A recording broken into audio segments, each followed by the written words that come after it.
Arzarat kol chelek les shorcho. Et donc, c'est l'annulation de ce lien qui va faire que chaque élément va retourner à sa racine. Donc, encore une fois, nous, on voit les choses telles qu'elles sont. Donc, on dit, elle est là parce qu'elle est là. Mais on sait qu'avant d'être là, c'était des éléments séparés, puisque vous avez appris à l'école que rien ne se crée, rien ne se perd, tout se transforme. Donc, un objet qui est là, en vérité, il est la combinaison d'atomes qui étaient avant ailleurs. Maintenant, quand ça va dans ce sens-là, et que quand vous voyez la matière, si vous aviez la possibilité de voir ce qui a fait devenir la matière, vous verriez, vous dites, oh là là, mais là, il y a des atomes qui viennent de là-bas, des atomes qui viennent de là-bas, des atomes qui viennent de là-bas. Et l'inverse, d'accord? Quand vous prenez un objet et vous le cassez en petits morceaux, et ben après vous dites, cette partie-là, je la mets là, je la mets là, je la mets là. Donc en vérité, c'est ça la situation. La situation, c'est que les atomes se cumulent, les atomes se séparent. Ben, quand les atomes se cumulent, on appelle ça la vie. Quand les atomes se séparent, on appelle ça la mort. Maintenant, la question est, où est-ce qu'ils vont, les éléments, quand ils se séparent? Alors, il dit, ils retournent à leurs racines. Ils retournent à leur élément de base. C'est quoi l'élément de base? Alors ça, c'est un autre Ramban qu'on a cité souvent, que quand Hachem a créé le monde, oui, il n'y avait rien.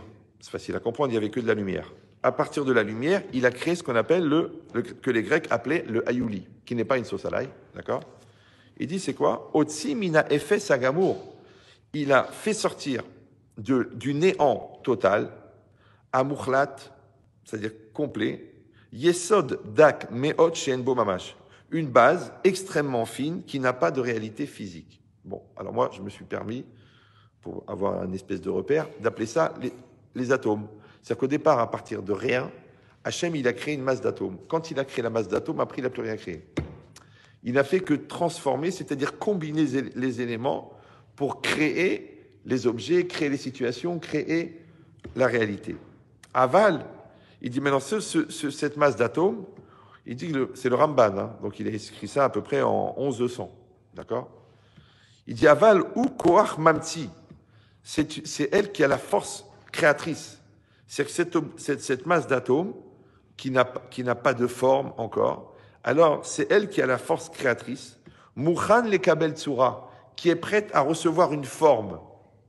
Et vous avez bien compris que la forme, c'est quoi? C'est quand on va combiner cette masse d'atomes.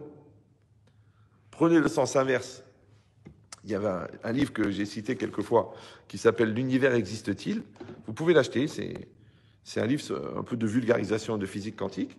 Et il pose la question, est-ce que l'univers existe?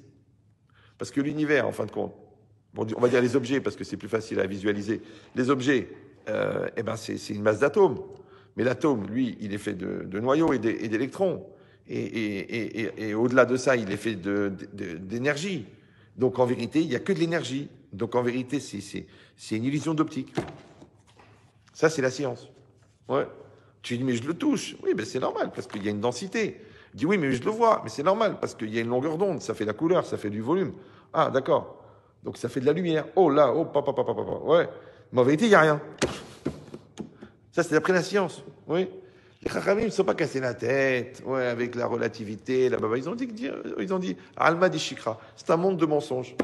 Un monde de mensonges, mais pas dans la logique névrotique et paranoïaque que ce monde n'existe pas. Non, c'est simplement que le monde, il n'existe pas. Tu dis, mais là, je le bois.